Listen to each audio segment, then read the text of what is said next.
Guys नमस्कार।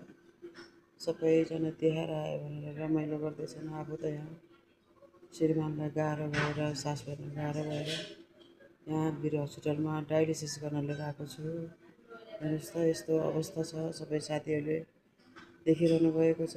उहाँलाई धेरै गाह्रो न एकदमै गाह्रो भएको छ।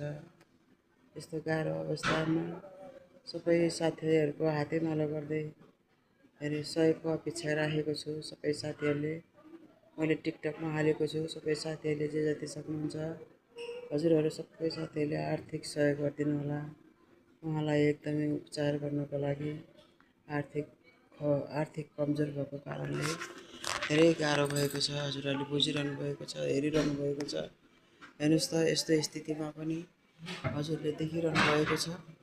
यस्तो स्थितिमा हजुरहरूको सानो सहयोगले उहाँले उद्धार पाउनुहुन्छ भने सबैले सहयोग गरिदिनु होला भन्ने आशा राखेको छु। हजुरहरू सबैलाई मेरो तर्फबाट ह्याप्पी तिहार। म त अब यस्तो स्थितिमा छु, हेरिरहनु भएको छ। अब म कसरी चाहिँ हजुरहरूलाई भन्न सकौँ।